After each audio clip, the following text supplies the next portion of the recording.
Snowflakes twirled like confetti from the sky, dusting the rooftops of downtown Coeur d'Alene in a pristine white blanket. Christmas lights cast a warm, golden glow over the streets, illuminating garland wrapped tightly around lampposts. The town was in full holiday swing, but as festive as it seemed, the bitter chill in the air carried an odd unease. Riley Whitaker adjusted the collar on her jacket as she stepped out of the small family diner, balancing a stack of steaming to-go containers in one hand and a thick wool scarf in the other. She glanced at the town square, where the annual tree lighting ceremony was in full swing. Children ran in circles, giggling as they chased each other, their faces glowing with excitement. A choir sang carols in the distance, their voices echoing against the frozen lake at the town's edge. Riley hesitated. She had always loved Christmas, but this year it felt off. Maybe it was the way the snow seemed too perfect, blanketing the town in an almost surreal stillness. Or perhaps it was the unexplained disappearances that had gone largely unspoken. 3 people had vanished since Thanksgiving, quietly, with no signs of foul play.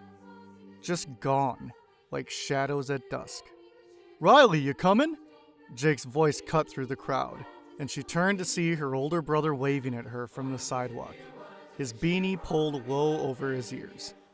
The Whitakers weren't much for holiday traditions, but the tree lighting was something their late mother had insisted on every year, and neither Riley nor Jake could bring themselves to let it go.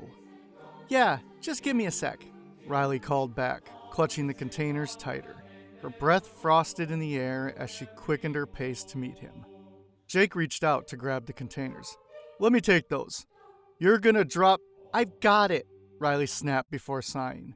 "Sorry, I'm just on edge, I guess." "You're not the only one," Jake muttered, scanning the cheerful crowd. "Town's acting like nothing's wrong. But 3 people don't just disappear like that. Not around here." "Maybe they wanted to leave," Riley offered, though the words rang hollow. Coeur d'Alene wasn't exactly bustling, but the people who lived here rarely left. "Right, just packed up and left their cars, their wallets, and their families." Jake's tone was sharp, but his eyes softened when he looked back at her. "Look, I don't want to ruin tonight. Let's just try to enjoy this, okay?" Riley nodded, but her gaze lingered on the towering Christmas tree in the center of the square. For a moment, she thought she saw someone standing at the base, a man in a dark coat, his face obscured by shadow. She blinked, and he was gone, replaced by a group of children throwing snowballs. "Come on," Jake said, nudging her toward the crowd.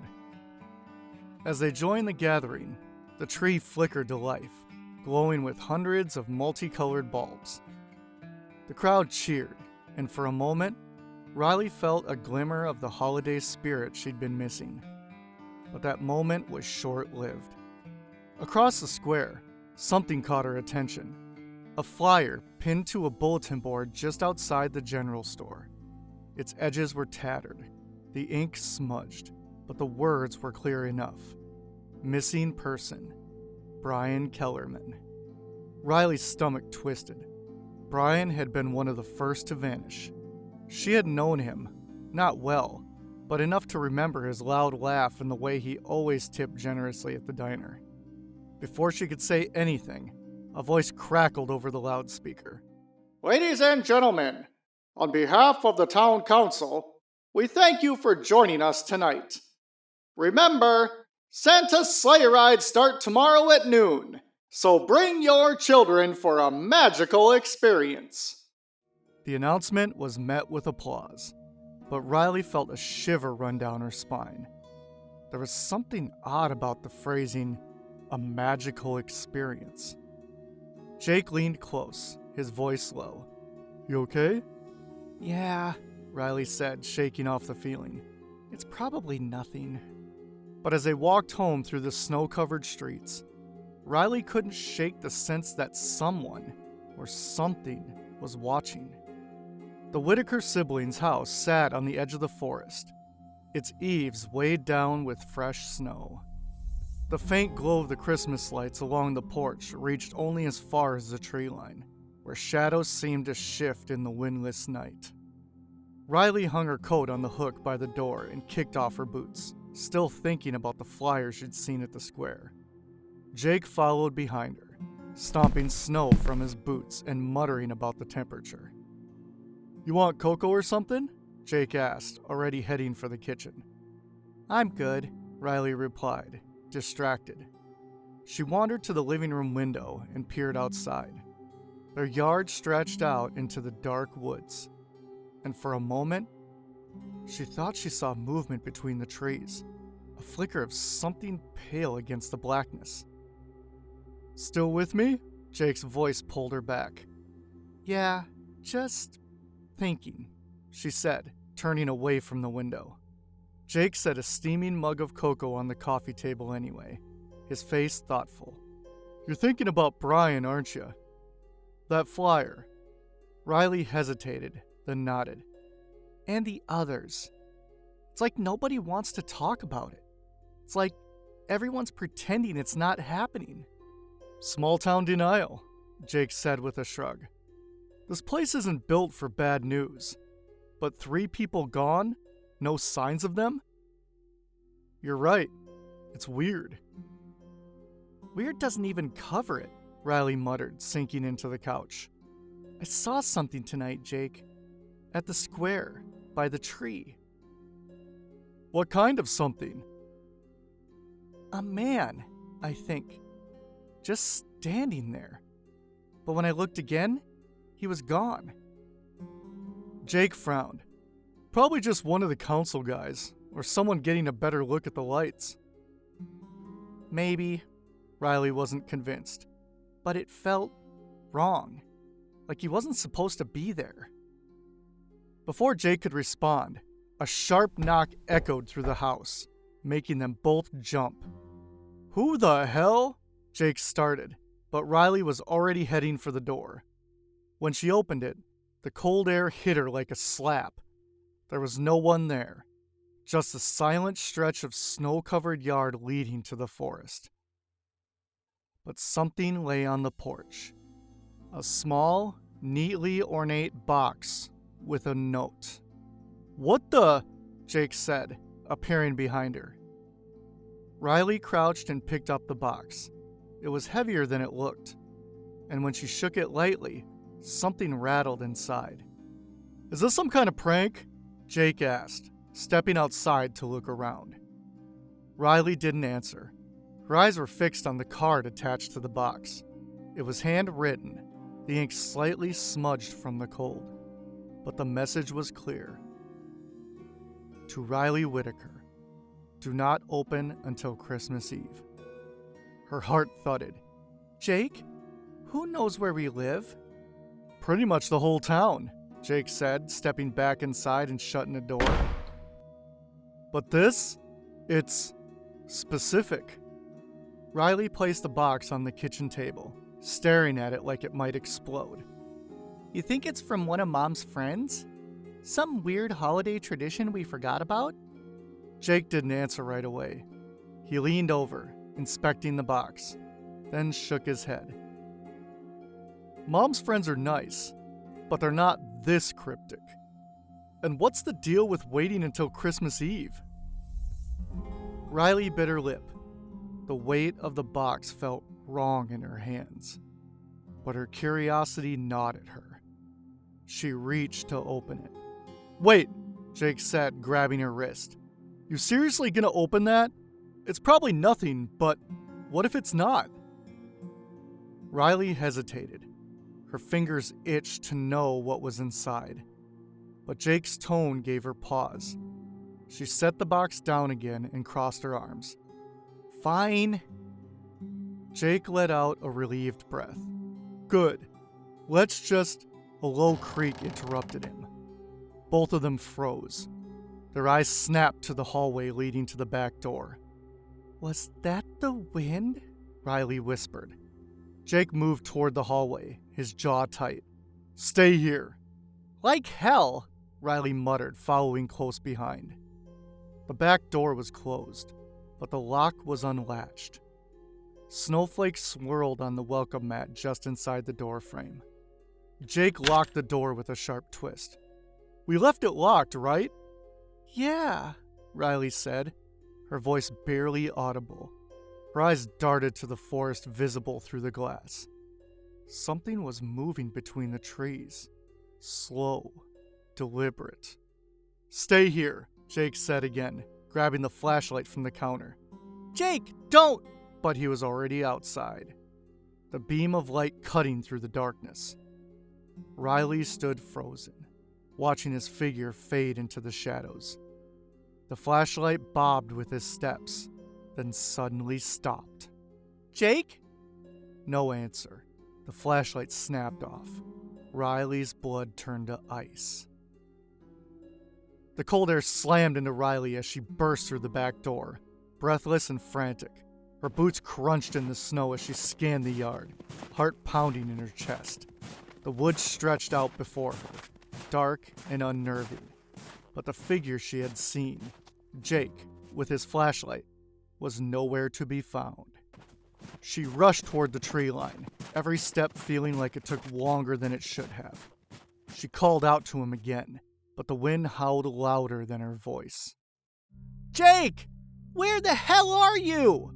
Riley's voice cracked, frustration building with every step. She was angry now, confused. He had disappeared. Her chest tightened, her instincts telling her something was terribly wrong.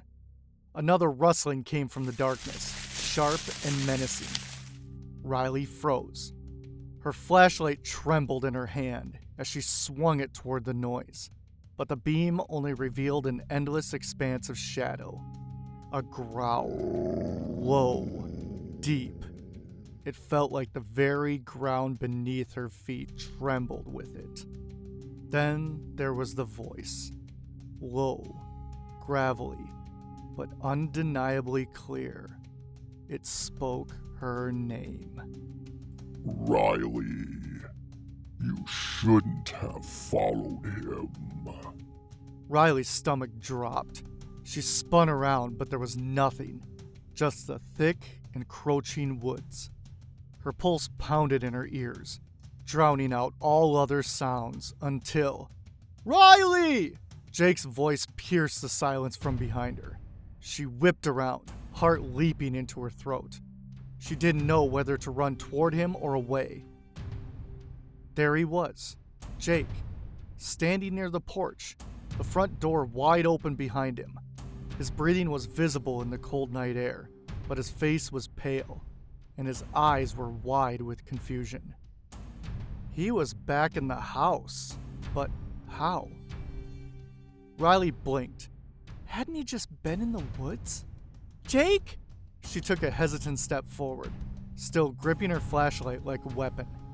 Her eyes flickered from him to the woods, trying to piece it together. But the pieces didn't fit. They couldn't. "Riley, what the hell happened?" Jake's voice wavered, his hands trembling.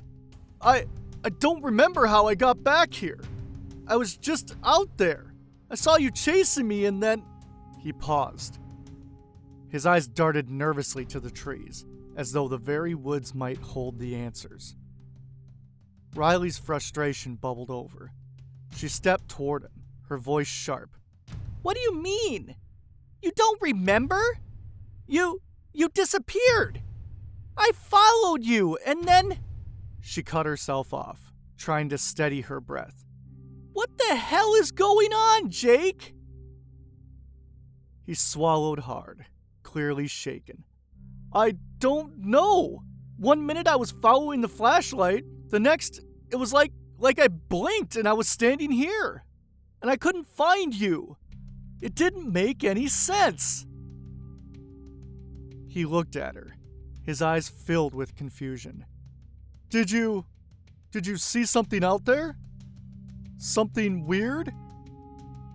Riley's stomach twisted. "Yeah, I saw something all right. A man. He He told me we were the test family, that we had to prove humanity still deserved Christmas miracles. Her voice faltered, disbelief creeping in even as the words left her lips. She hadn't fully processed them herself. Jake's face contorted into confusion and fear. What? A test family? What does that even mean? I don't know, Riley shot back, stepping closer. And what were you doing out there, Jake? I chased after you for minutes. And then you just showed up here like nothing happened. What's going on? Jake looked down, clearly at a loss for words. Then his gaze darted back toward the woods, unease written all over his features. I don't know. I can't explain it, but it wasn't just in my head. There was something out there, a figure. He was watching me, Riley. I felt it. Felt like something was pulling me deeper into the trees. Riley swallowed hard, the cold creeping deeper into her bones. I felt it too.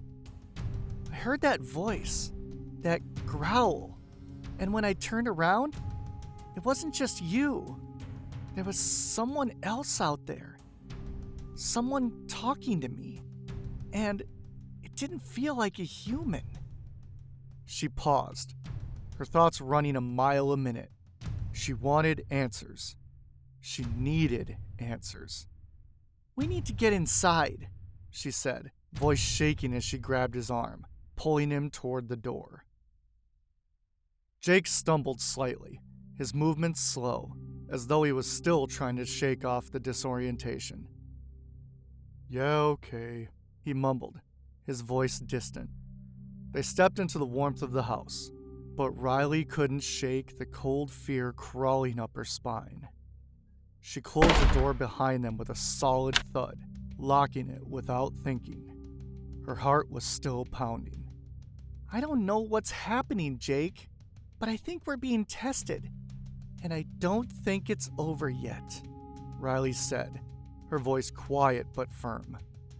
Jake nodded, and his face was pale. He glanced toward the window as if expecting something to leap through the glass. What do you mean, tested? What does that even... He stopped, staring at her. You really think we're part of something? Like a game? Riley didn't know how to explain what she had heard. The voice, the growls. But there was one thing she knew for sure. They were not alone. And whatever had just happened, whatever had pulled Jake back to the house like that, was only the beginning. The morning came reluctantly, muted by heavy gray clouds that threatened more snow. Riley sat at the kitchen table, staring at the box with confusion and frustration. She hadn't touched it since last night, but its presence was like an itch she couldn't ignore. Jake was across from her, hunched over his untouched bowl of cereal, tapping a spoon against the edge of the bowl rhythmically. So, Riley said, finally breaking the silence, are we going to talk about it? Jake's spoon clattered onto the table, and he looked up at her, his face pale and shallow with fatigue.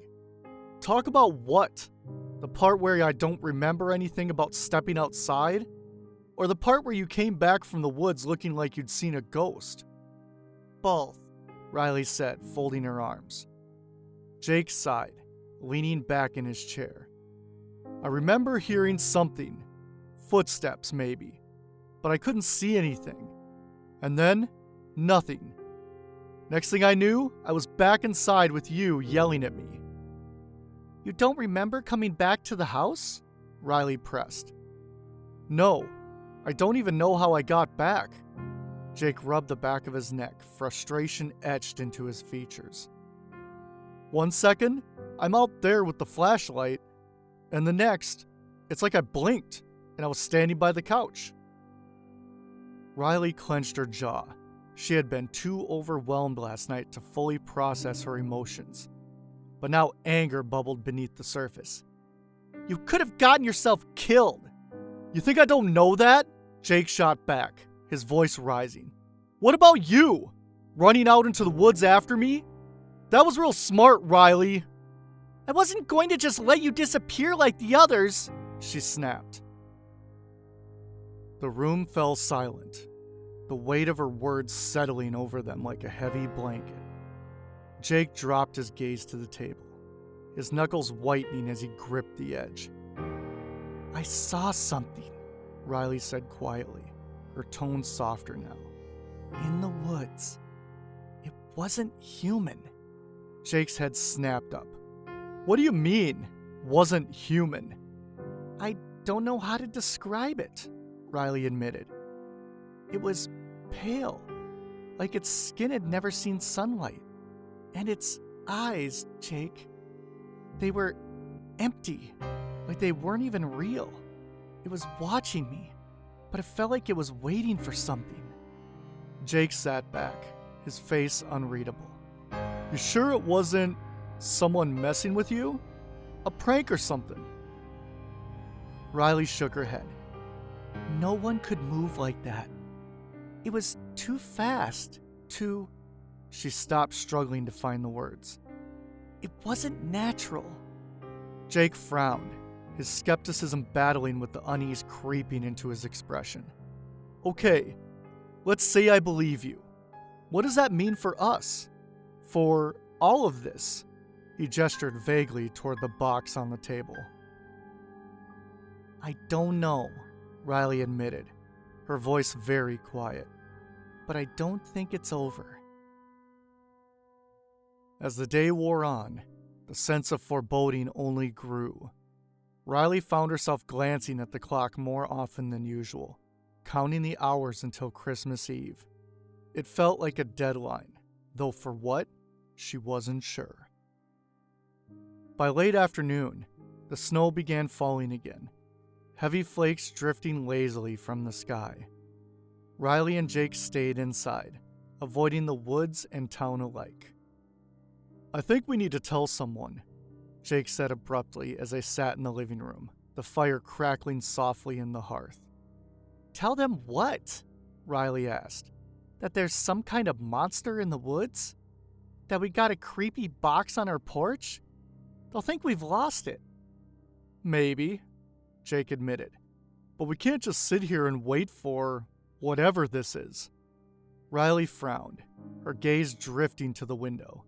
The snow-covered forest loomed just beyond the glass, a labyrinth of secrets waiting to be uncovered. We need to figure out what's going on, she said finally.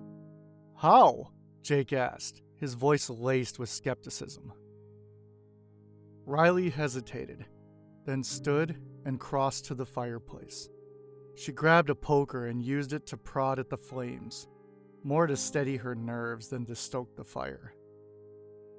I think it's connected to the disappearances, and I think that box has something to do with it. You're not seriously suggesting we open it? Not yet, Riley said.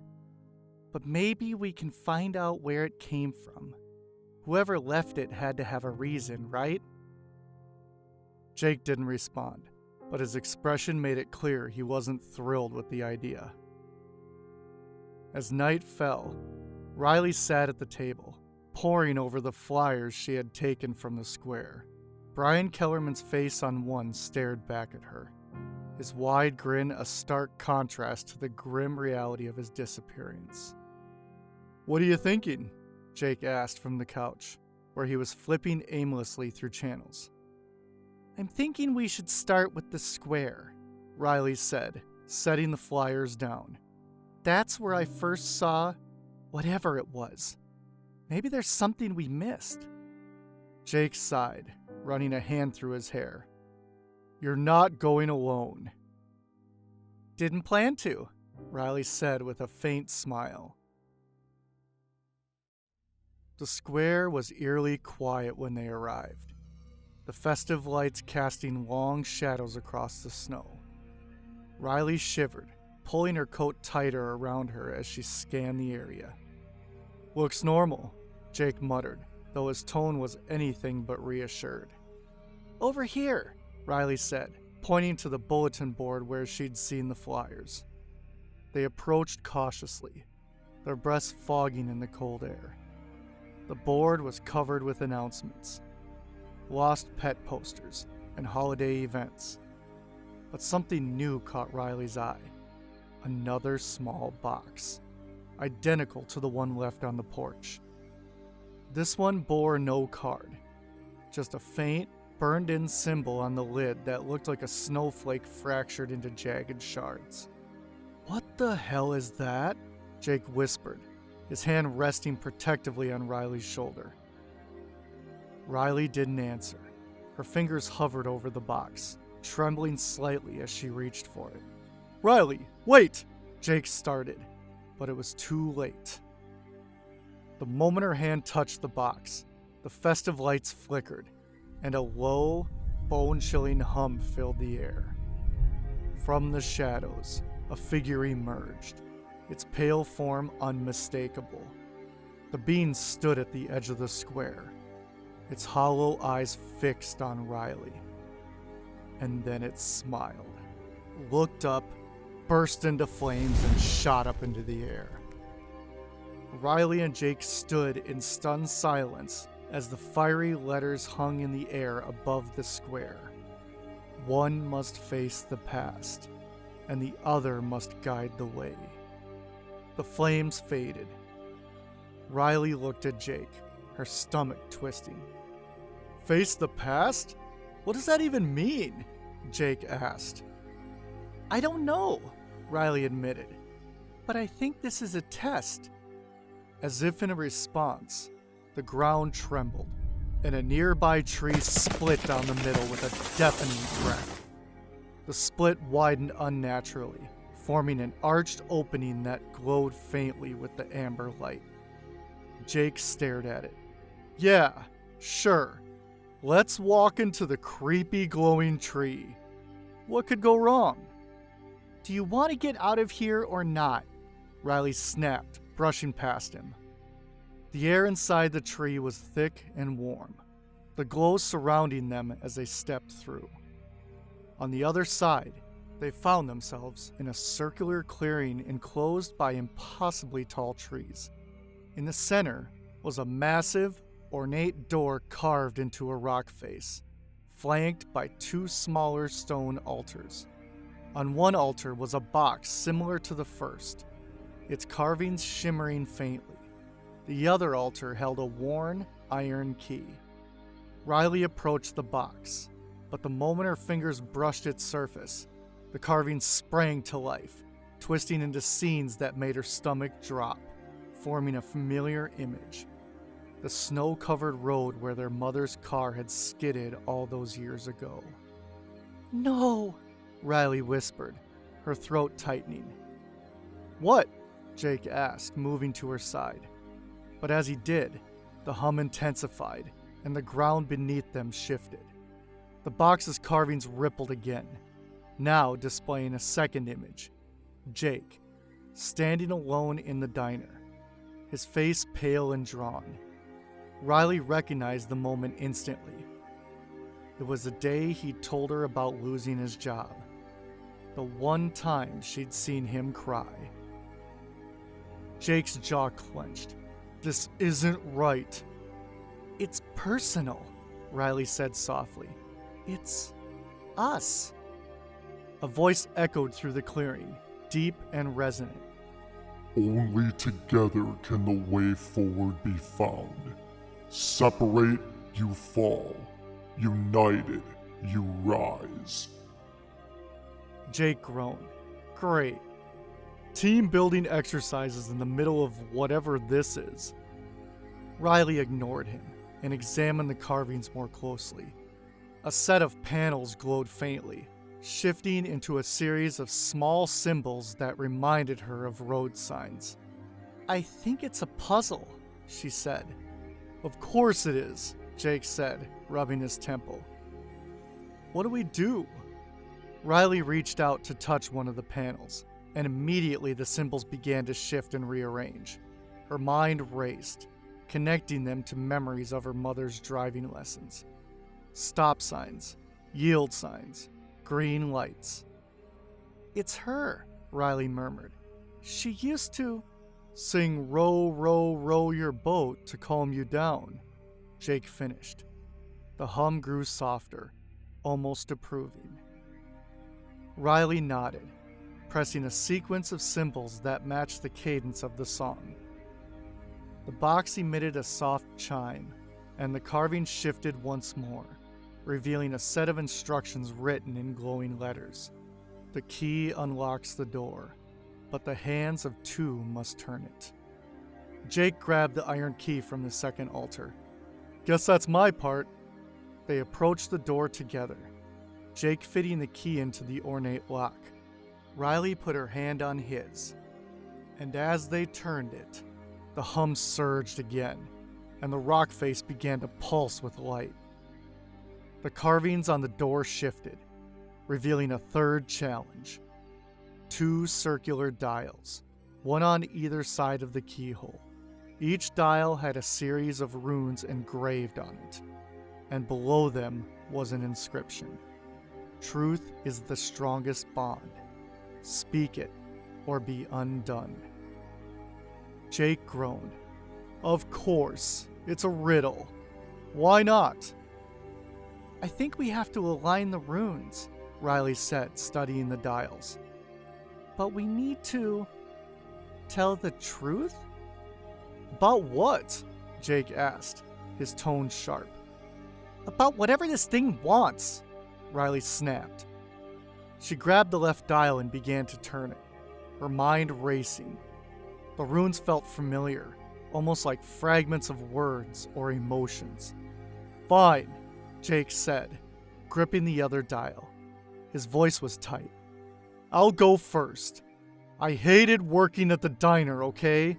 I didn't lose my job, I quit. And I didn't tell you because I didn't want to look like a failure."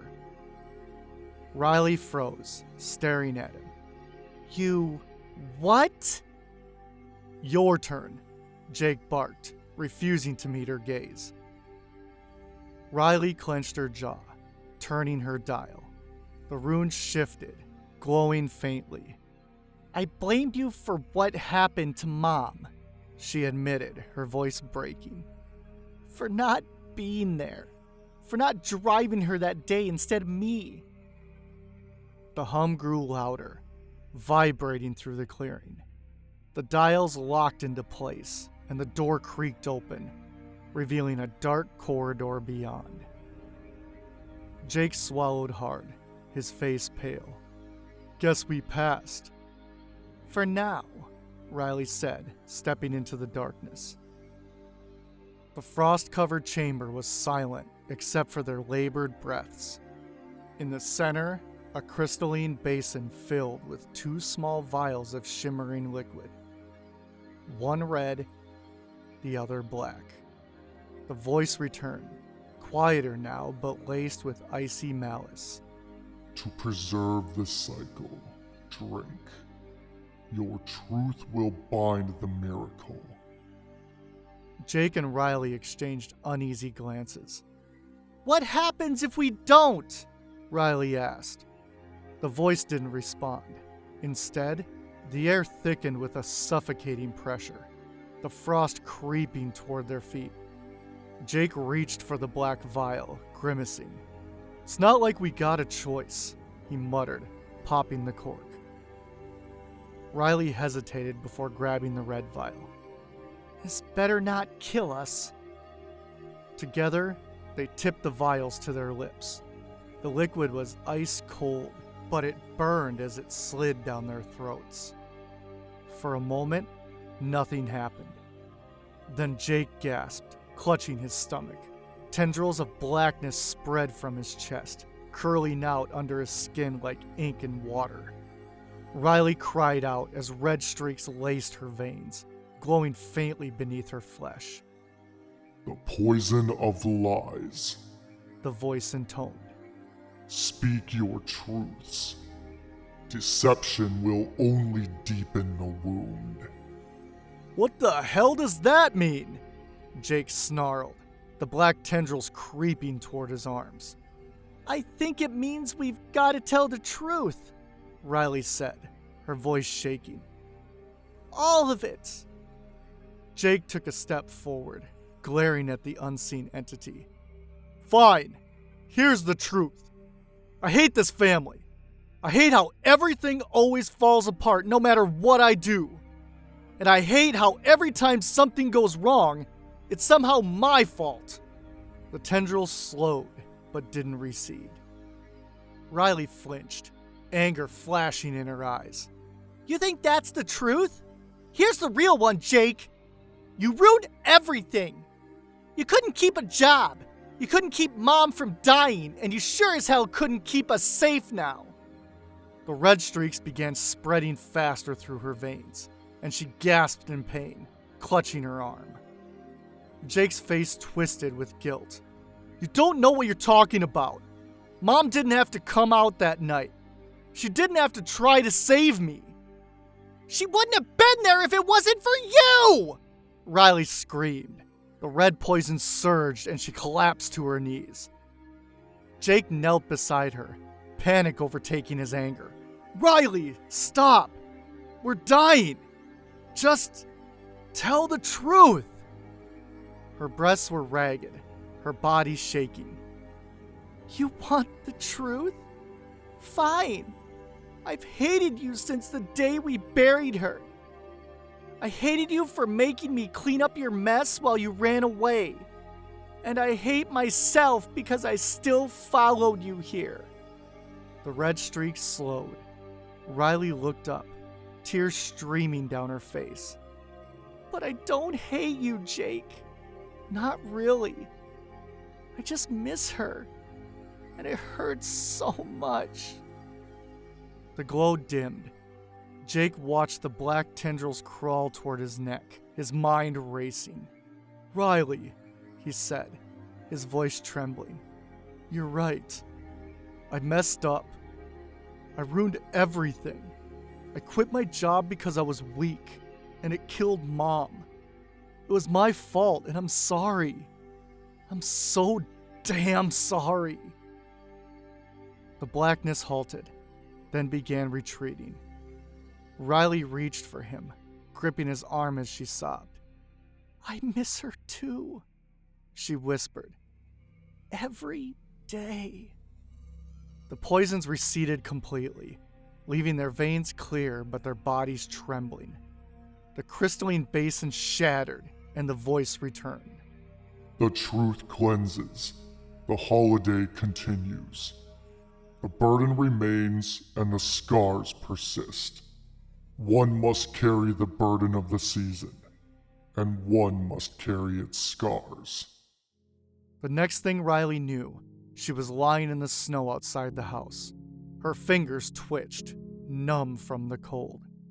Jake sat slumped against the porch steps, his hands shaking violently. Riley crawled toward him, her body aching as if it had been wrung dry. You okay? She asked. Jake let out a hollow laugh. No, not really. He turned to her, his face hollowed, his eyes distant. I can hear it, he said softly. Hear what? Everything. The hopes, the wishes, the loneliness, the grief. It's all in me now. Every Christmas dream and every broken promise. He looked down at his trembling hands. It's overwhelming. Riley reached out to him, but her own body betrayed her. Her hand shook violently, her skin icy to the touch, and then she saw it. A faint shadow rippled beneath her skin, like tendrils of darkness coiled within her veins. I think I got the scars, she said, her voice breaking. Jake gave a hollow laugh. Yeah, and I got the burden.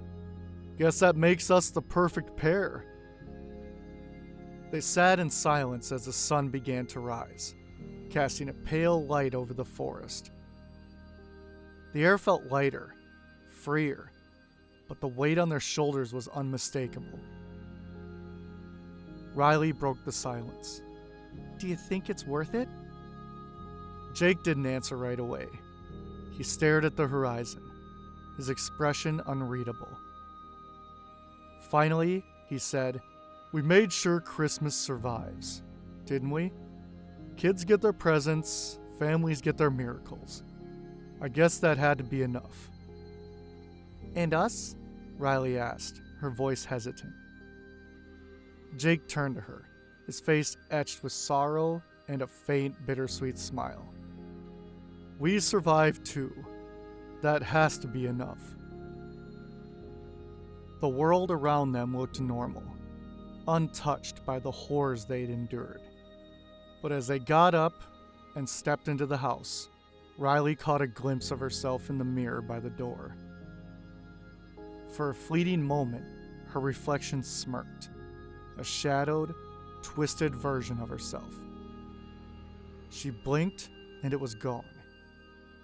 Jake didn't notice. He walked to the couch and slumped down, staring at the Christmas tree. Riley sat beside him, the silence between them thick with unspoken fears. They had won, but at what cost? As the first carolers of the day began to sing in the distance, she turned to him, her face hard. "You're going to quit your new job." Jake blinked, caught off guard. "What?" "You heard me," she said, her voice sharp. "You're quitting and we're leaving this town. I'm not doing this anymore. I'm not going to sit around and wait for you to screw up again." Jake's expression darkened, but he didn't argue. "And another thing," she continued, her voice breaking. "You don't get to run away this time. You don't get to leave me to pick up the pieces." Jake swallowed hard, his gaze fixed on the ground. "I won't." Riley finally walked over to the table and opened the box that had been vexing her since it appeared on the porch. Her hands trembled as she unlatched the box, the air around them heavy with anticipation. The lid creaked open, revealing a sudden burst of red and green mist that spiraled in the room, curling like smoke from an unseen fire. It brushed against their faces, warm and electric, before dissolving into the air. Their eyes darted to the table, where the missing person flyers lay, now curling and blackening at the edges, disintegrating into ash as though consumed by an invisible flame. As the last page vanished, the box snapped shut with a hollow thud, leaving behind an eerie silence that seemed to echo. For a moment, neither of them spoke. Then Riley whispered, "Merry Christmas, Jake." Jake turned to her, his face pale and haunted. "Merry Christmas, Riley." But the words felt hollow, as if Christmas had taken more from them than it had ever given. Sometimes, the truth we fear to face is the very thing that sets us free. Only by confronting our darkest secrets can we heal the wounds we carry. Christmas, in its purest form, isn't about perfection. It's about the courage to love despite our flaws and the strength to forgive, even when the pain seems unbearable.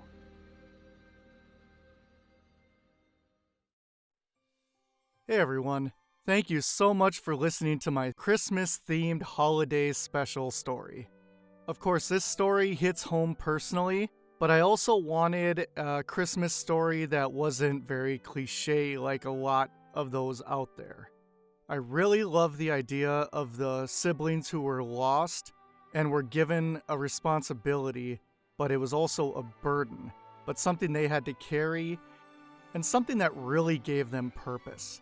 The surprise twist that the AI helped me generate in the brainstorming process was a burden that a few had to share so the rest of the world could enjoy the beauty of the holiday of Christmas. So the reason everybody is all happy and joyous and they can feel the Christmas spirit is because the positivity is out there, but the negativity is sucked into a few souls who have to carry that purposeful burden.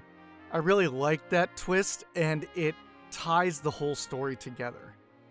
If there are any plot holes or things in the story that seem inconsistent, that was also by design. When I tell a story, I like there to be mystery and intrigue, something that you can ponder in your head and create something yourself, because I think it's boring if we give you all the pieces to the puzzle.